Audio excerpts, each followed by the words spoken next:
party down, location mysterious. Wanna rock this con like my man James Tiberius. Jesse and Marina, they're mad clever like the Negus. Gonna guide you through the scenes, beam from London to Las Vegas. Where to go, how to dress, when to sleep, who to see. Celebs not to miss, Sardis Wong and SMG. Star Trek into awesome, build some memories at last. Set the proper course, the Shore Leave Podcast. Boom.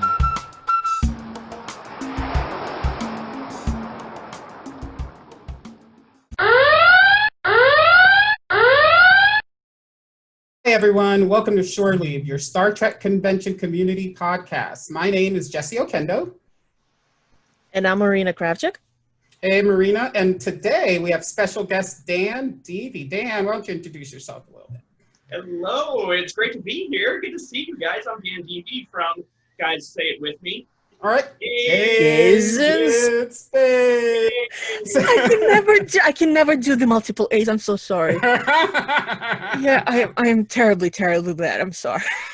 Okay. Anyway, Dan, thank you so much for joining us. I mean, this is rather short notice, but we figured, it's great to have a little special edition of Shore Leave to talk about recent news, something that we did as a Facebook Live for the Star Trek Las Vegas postponement. Now we have the Star Trek cruise being postponed. So that's the, I suppose, main news of the day as far as the convention circuit for Trekkies is concerned. So here we are. Let's talk about it. Yeah, so I invited Dan because Dan knows a little bit about how the cruise works. He's been, him and GaaaysInSpaaace have been part of the cruise for quite a bit. So we just want to talk about the cruise. We're all cruisers, some of us multiple year cruisers, and wanted to see how that happened, what happened, and all that stuff, and just talk for a little bit. So Dan, can you just tell us a little bit how you got involved in the cruise and what your plans are, and then we'll talk into the postponement. Absolutely. Also, I think we should point out that one of us is an all-time cruiser, right? On every single cruise. Sir, that I would wear with pride and honor. That's why I wanted to make sure we wait, I have my Star Trek. He is. No, I could not dig up mine, but I'm like, you know what? Technically speaking, I have this, so I'm still representing. Anyway, Dan, tell us about how you joined the cruise. Absolutely. Well, see, I have this really good friend named Jesse who had been on the cruise before and had been to GaaaysInSpaaace events, and one day said, "Hey, Dan, don't you think maybe GaaaysInSpaaace could do some stuff on the cruise?" And I said, "Well, you know what, Jesse? Not only are you handsome, you're very smart. That's a great idea." And so it was 3 years ago, the year of the double cruise. Yeah. And we initially we reached out to the cruise and said, "Hey, we'd love to do stuff." And they were very nice and very cool, but also very booked. And they were like, maybe next year, we'll see. So what we ended up doing was Jesse was still going to be there for both of them. And Jesse said, "Hey, if you want to maybe send me some stuff, I could get the word out about GaaaysInSpaaace on the cruises." So the next thing you know, boxes of materials are being sent to Jesse's house. Lanyards that we made up, because those of you who know us at GaaaysInSpaaace, we don't go small. No. We don't do things. I know. If we're going to do something, we want to do it to the best of our ability. I had those rainbow tribbles, the shirts, the sweatshirts. I had 4 suitcases. 3 of them were for GaaaysInSpaaace. Well, I kept asking. I was like, "Are you sure this is?" And Jesse was just, Jesse, like, "Sure, Dan, of course." And I just kept packing stuff in. And I mean, at the end of the trip, we had gone through all of it. A lot. Yeah. Yeah. So thanks to the fact that you did that for us on those 2 cruises that year, you sent us photos, you sent us videos. We got a video of an entire table full of people saying GaaaysInSpaaace. And it was just such great material that after the cruises were over, I contacted them again and said, "Just FYI, I know you didn't have space for us officially, but look at how amazing our people are. The people who want GaaaysInSpaaace to be there, look at all the things they did. Wasn't this great?" And so then they came around and said, "You know what? Yeah, cool. Let's give this a try." because I still maintain they had no idea, one, how many gay people were already going on the cruises. There, you know, but just not, they weren't wearing things that said, yay! And they also didn't realize how much of a crossover audience Gays in Space has. Because when we do Star Trek Gays in Space events, they're really just kind of Star Trek events with a little bit of a flair. You know, it's not just for gay, it's for everybody. So when they let us do that, the cruise in 2019, I really think they were kind of blown away by the attendance that we had at our events, how well received, and we got a lot of really positive emails and messages sent directly to ECP on our behalf, and they were thrilled with what we did, so they invited us back for this year, for 2020, and I think it went even better than the first year did. I mean, they gave you space. They gave you space, yeah. But I don't know if you guys remember the night that we did bar trivia with Jonathan Del Arco. It was one of the events where I got off of the elevator and was walking to, I think it was the Schooner Bar. I was walking to it, and it was packed with people. Like, there wasn't room to walk in. And I remember my first thought was, you know what, if you're gonna move my event and put something else there, you could at least tell me before. And then I was like, oh wait, they're here for us? This is incredible. And that was kind of that was the experience for pretty much every event that we did. So so to say that we are bummed about the fact that next year now we're not going to have that is a massive, massive understatement, because we, you know, again, they were very happy with what we did this year. And so next year was planned to be even a little bit more and a little more involved, and putting our stuff on bigger stages, because they clearly saw, like, oh, okay, like there's an audience for you guys. Let's bring in some crowds, like, awesome. But to answer, Marina, what you were saying earlier about, you know, since we do work with the cruise, that maybe I knew something or I had no idea. I saw the announcement and I thought, oh, okay, I guess we're pausing for a year. So Dan, how does it impact you guys? Like, and you know, with everything, right? So it's not just the cruise; everything's kind of postponed. So that's we had a conversation here before with Larry Nemechek. We talked about kind of the impact of the con scene, and it's got to impact you a little bit too, because I mean, you're pretty much people oriented. I mean, it's not anything without people. So yeah, exactly. I mean, it's like our goal is to have so many people jam-packed into a single space that there's little room to move. And no, you can't do that. You cannot even go. So it has been an odd time for Gays in Space, but I do think that because of Zoom meetings and the virtual celebrations we've been able to do, that for us, it's been a blessing in disguise, in the sense that it forced us to embrace the online aspect of things. It has, you know, every industry has embraced this idea of virtual interactions and virtual events.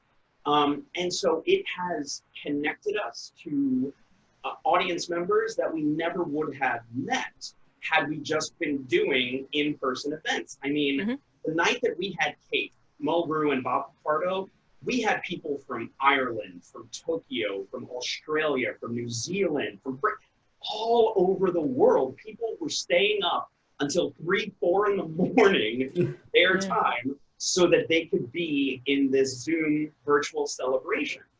And that's been pretty consistent. And we've been fortunate enough that the actors have obliged us, and we've done 7 of them now, 7 or 8.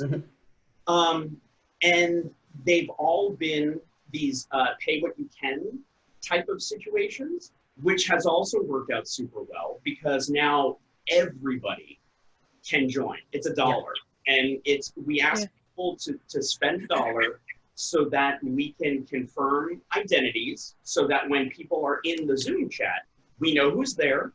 No shenanigans can be caused because we know exactly who you are, so don't do any shenanigans. But more than that, it makes it possible for people who do have more that they would like to contribute to be able to do so.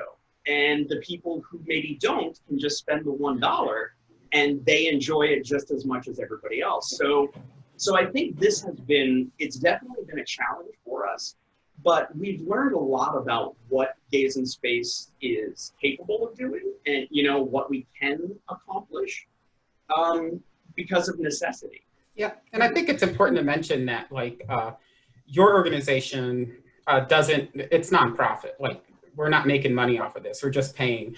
And when I did my spiel, when I went on the cruise and even in other cons I've done, you know, I tell Dan, hey, I'm here talking about you again. You know, I always say what they provide is a safe space, like a guaranteed safe space where, I mean, and for everybody, not just for the LGBTQ community, but for everybody. And I think the reason Star Trek is such a crossover is because we all feel weird because we're geeky. That's just it. You know, I'm wearing a uniform and I've got a comm badge on every day at work, and you know, and for a week at a time with the cruise, everybody's in the same boat. So, I didn't mean a pun, but that was a pun. Everybody is on the same boat. So Dan, I just want to thank you so much for allowing me to be a part of that. So it's been really fun. But going back to what you know, we said, you know, embracing the virtual.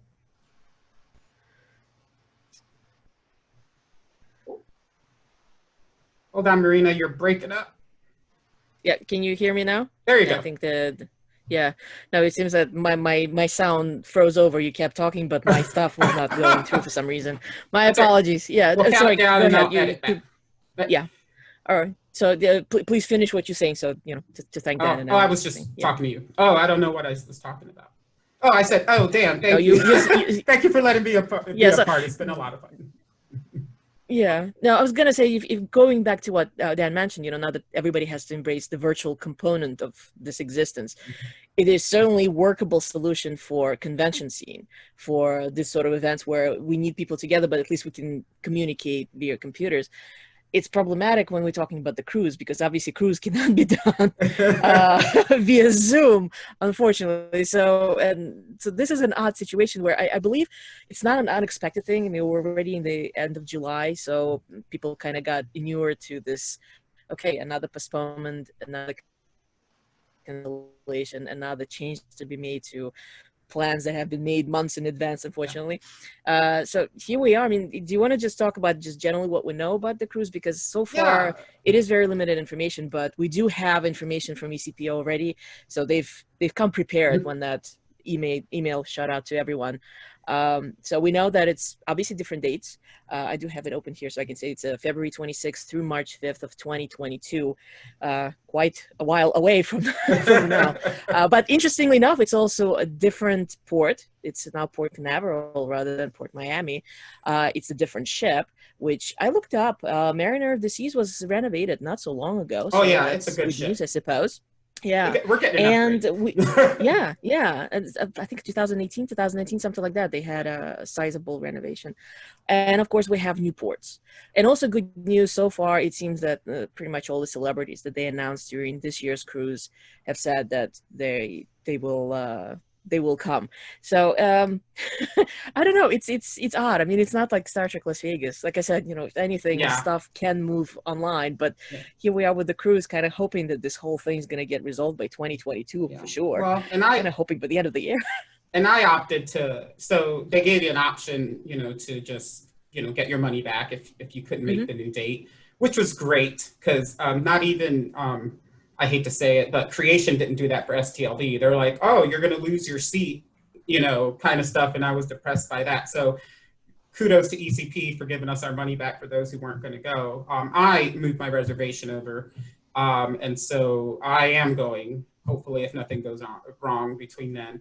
And they've extended the payment, which is good because it's not a cheap trip. But like I would tell you guys who are listening to this, if you want to go, this would probably be the best time to sign up because you get over a year to pay. I mean, you get a long time. I haven't looked up, but they stretch out. It's like a 15-month plan or something. Oh, right? yeah. Right. And they're opening up the bookings for general admission, so to speak, for general public, starting on the 28th. So there's still time to decide, and I'm sure plenty of time to. I doubt that things are just gonna sell out right now. We're still sort of in this limbo. So even though we know when it's happening, there's still a long time to go. Yeah, and and the good thing is, so they extended the payments out. You did get new cabins because it's a different ship, so of course your cabins changed. Question about that. Now Mariner is the same class as Explorer, but it's a different layout. That's the reason for the change. Because I saw people commenting online. They're saying, "Oh, some people automatically got moved to someplace else." Others actually said, "Well, is it okay if I go to deck 10?" And ECP was very obliging, apparently. So.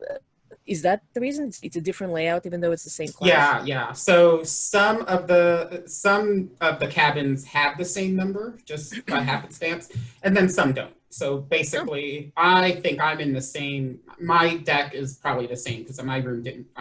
It changed by like one number or something. So, but you know. I don't go to stay in the room. I go to party. So. And then for you as well. I mean, I'm assuming that your entire team, everybody's obviously moving over because you cannot have the cruise without you guys. So. Well, I mean, it's going to be interesting because it is such a huge delay. It's not a few months. It's a year, and. You know, some of the people who come on the cruises with us are, you know, professional performers. And even a year out saying, hey, can you guarantee that, you know, you're not going to book a TV series and or whatever, you know, it's tough. So now 2 years out, I mean, I'm very confident in the team that we assembled for next year. I mean, is absolutely, I think, the best one that we've had. And I'm extremely confident that it's going to remain the same from now until 2022. But there's a chance, you know, I'm certainly not going to say to one of our performers, like, no, you can't take the job of a lifetime on the Star Trek cruise. So, you know, we'll see. But I'm very confident that the team that we put together for next year will be there in 2022. In fact, that's how I found out about it. You guys know Jay, right? Jay AC? Yeah. He sent me a text, and the text was just the graphic of Star Trek The Cruise 5 with the dates and stuff. And then he sent me a sad face. And I was like, no attention to detail here. I was like, why are you sad? You were so excited to join the team. We've been talking. What is going on? And then I looked a little closer and saw 2022. I was like, oh, 22. That's why that face. Okay. Well, it takes me back to the first cruise. So they announced the first cruise over a year out. And I remember it was in Vegas, and I signed up like that day, like the minute they announced it. And then that cruise sold out really fast. But then you waited over a year. But I do run the Star Trek The Cruise 5 Facebook group, and those people, I love them. You know, they were upset, so they vented. I gave them like 6 hours to vent, and then I said, okay, now let's plan. And so now we're back to the costumes and what can you bring on board? What can't you bring on board? And I need a roommate, and I need a cabin, and it's all it'll be interesting to see if we can keep up the momentum. Yeah. But I'm sure we will. I already saw there are discussions, even though it's that far out, people are like, well, why don't we get the group together to go to the Kennedy Space Center, which is not that far from Port Canaveral, which is fantastic. It's kind of like all those other things that got this year, at least. I mean, there was a trip to see that huge telescope, and there were people getting together doing stuff in Miami. So things just change and adjust and adapt. And I think that's the name of the game, is you got to adjust and adapt. So Dan, we did our first virtual meet and greet for Star Trek Con. And Marina will tell you, if you've heard on me on the podcast, I don't like the virtual events. They're just depressing to me because I can't hug with people. You poor thing. You know, I got to get over myself, apparently. But we had such a fun time. We had like 65 people at once. And I just didn't think 65 people in a Zoom meeting could make it. And it was really fun. I mean, we had a couple of... That's the one that I popped in on? Yeah. And there were people actually still staying on after we all signed off because we they were on till 8 o'clock the next morning. That's when the last person logged off. So it was a lot of fun. And so like I signed up for some virtual events finally. I was asking Marina, my expert on how these things work. And so we'll see how it goes. Are you coming around to them now, Jesse? A little bit. Like, you know, with this pandemic, you know, the thing is, if it's Zoom, then I have to go like take a shower because like and do my hair.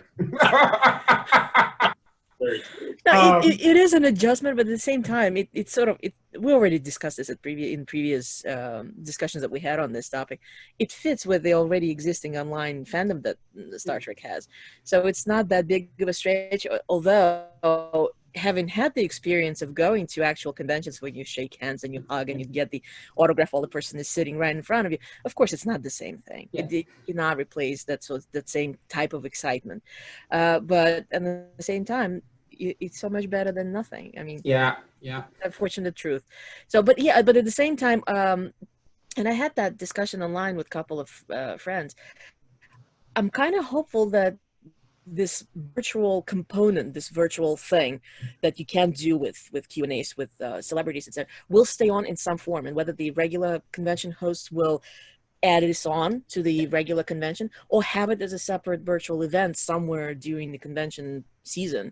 There is a thirst. There is a thirst for the virtual. Absolutely. And especially the homebound and all that stuff. It gave an opportunity to a lot of people who, for various reasons, and I saw people like, some people cannot afford it. Some people cannot do it because of the nature of their jobs. Others because of certain physical limitations. You know, not everyone can travel. Yeah. So, you know, it became sort of like this, isn't this great? You know, one of the people, Tia, she said, it's fantastic. She was having time of her life. She doesn't have an opportunity. It was fantastic. Yeah. She made me smile. She made me smile. So it's lovely. And like I said, I hope that there is that component that stays on once we reach the end of the tunnel.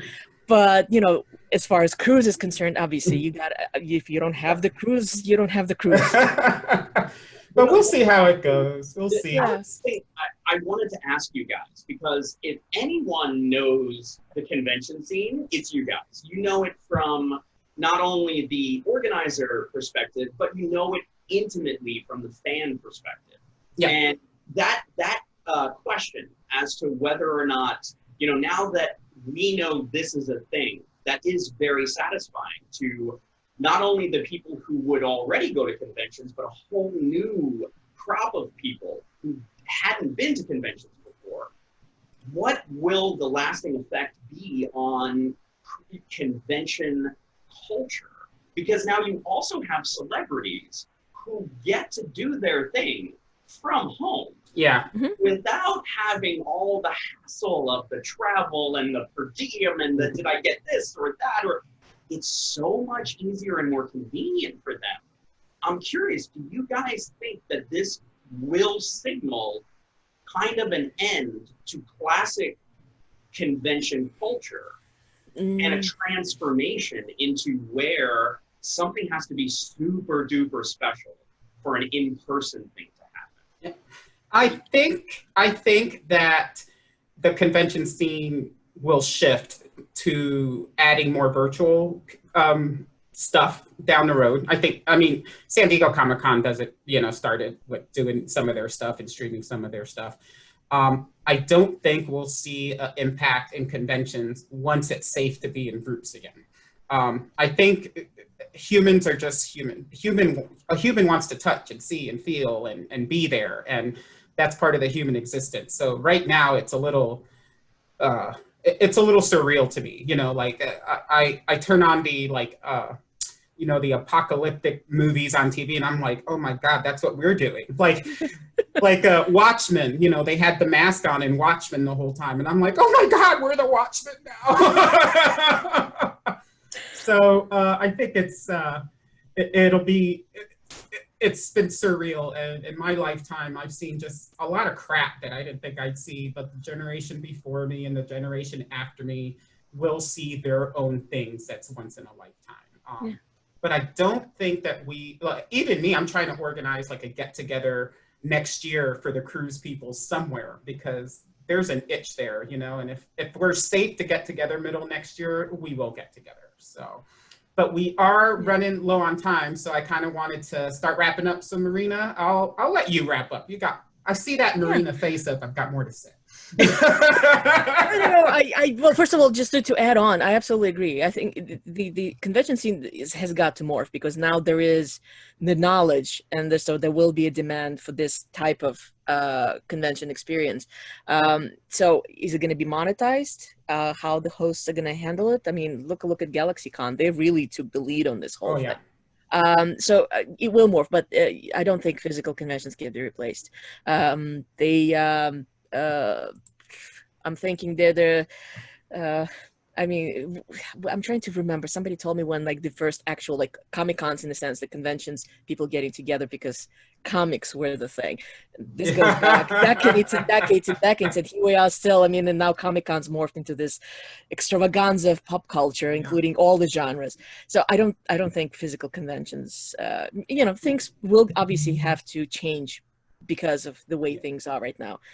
Again, adjust and adapt, but the physical conventions will go on, I'm sure. I will say, Dan, you know a lot of the people in the industry and a lot of the guests that are at the conventions. Just when they do their virtual stuff, would you just have them buy a microphone and stop yelling at their computer? I'm like, how are you? I'm like, how are you an actress and not know that you need a microphone? Like, who was it? I was seeing Nana, visitor. And I'm like, she's yelling at her computer. She's got no headset on. This is not meant for professional expression of anything. She's lovely. Literally a couple of hours ago, I listened. She was part of a sci-fi readings that Patricia Tallman was hosting.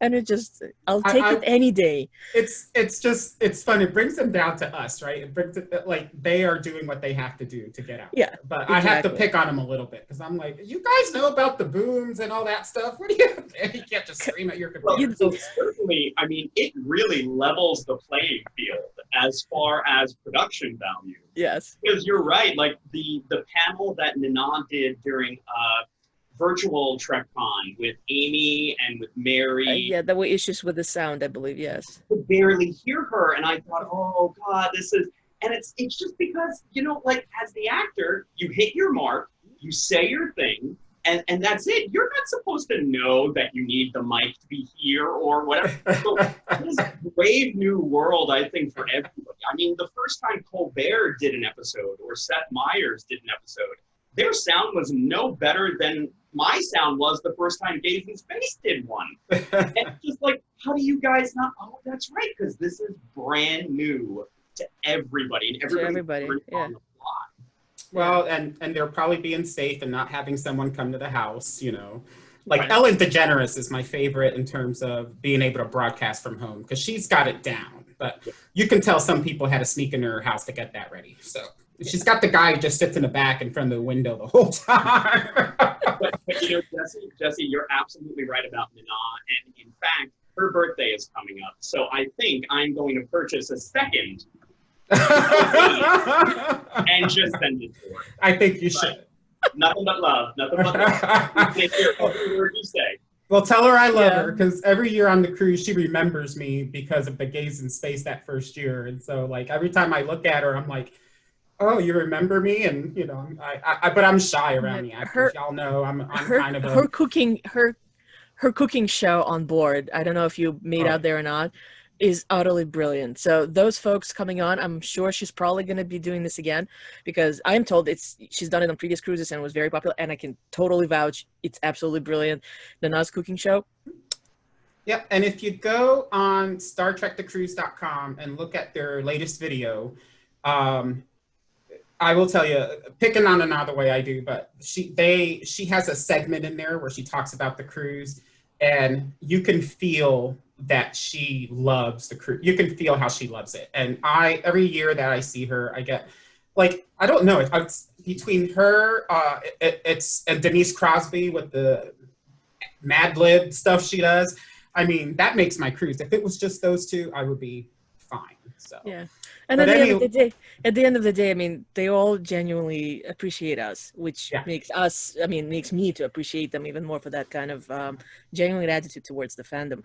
So, Right. Well, lovely. guys, thank you so much. So this is our emergency podcast, which will be out a little later. I don't know, it's fun just to do something different. So, Yeah, I Dan, mean, you want to tell people where they can find you and what you do and where they can find Gays in Space? Absolutely. So before I say that, though, check out Dear Nana on the cruise's website was a video cast that she did with JT where she answers fans' questions about advice, and it's like being in her kitchen as she's cooking. It's brilliant. Awesome. Check it out. It's amazing. For Gays in Space, you can always find us. We are at Gays in Space, 3 A's and 3 A's on all the social media. With all the A's. On all the social media. Social media. And we have a weekly Saturday night event on the nights that we have celebrity guests for our virtual celebrations. We'll announce those a week or two ahead of time so that people will know who we're going to have. Last week we had Bob Picardo and John Billingsley. Prior to that, we had Kate and we had Denise. Denise is coming back again soon too. Awesome. That way. Garrett and JG and Bob O'Reilly and just tons of people. And when you come to one of our virtual events, everyone who asks a celebrity a question, like you come up and you talk to them the way that the three of us are talking to each other right now. The way that Sid does it with Sid City, which I think is an amazing thing. He really gets the people up there and chats with them and gets to know who they are. And that's an aspect of the Gays in Space events that I think is different from, like, Marina, you had mentioned GalaxyCon. They have been doing so many great panels and things, but we do it just a little bit different where we allow people to interact. Like Marina, when we did the Kate night, you got to chat with Kate, and Kate, I love the fact that as soon as she heard your name, Kate was like, oh, I think I know who this is. Marina is the Kate Mulgrew stalker, I call her. Oh, be quiet. But yeah, you guys can find us on all social media at Gays in Space. And tonight we're doing a game night, a virtual game night. The next week, I believe we're doing a viewing party. And then the following week will be another virtual celebration with some surprise celebrity guests that will be announced. Awesome. Fantastic. I can't wait to put it on the virtual events calendar then. So Marina, where do you want people to find you? Well, I'm on Facebook, on Twitter, and Instagram as @Dracorex, and I've been spelling it so long. I keep forgetting the letters. Well, put it at the end of this. We'll put everybody's stuff at the end of this. DRAKKOX, and best way to publicly, if we're not friends on Facebook, is probably best to reach out on Twitter. And of course, as our listeners know, Jesse and I are part of the admin team for the unofficial Star Trek Las Vegas group. And of course, Shoreleaf can be found on Facebook under our very, very long name, Shoreleaf, your Star Trek Convention Community Podcast, and at Shoreleaf on Twitter. And Awesome. I guess that's, here we are. And I'm all over the place, and I'll just put our contact information at the end of this. But guys, you just want to spell. It's outrageous Okendo, and it's too long to spell. Nobody cares. They'd rather read it. I've been told. But guys, thank you so much. This was so much fun. We'll definitely all get back together again. Hopefully, when we hear more about the cruise, Dan, maybe we'll have you on again. Tell us give us the exclusive to what you're going to do. That's what I want from you. I mean, I suppose it's a certain upside to the way things are, that you actually have all that extra time to come up with extra things, hopefully. Oh, yeah. So, yeah. I think it's great because you guys know I'm the idea guy. Do you know who's terrified? Rich, the first gentleman. Because when I He's have the a one who has to brilliant make idea, it. Has to make the dream come to true. make it happen. So he's a little concerned that I'm going to demand holograms. Which, well, I'm thinking. Why not? Yeah. They do it in Vegas. So. Yeah, I know. I Okay. saw Celine Dion sing with herself, so why You not? know? Yeah. Well, thanks, everyone. Thank you so Yeah. much. And to our guests and to everybody listening, live long and prosper, everybody. Live long and prosper, everyone.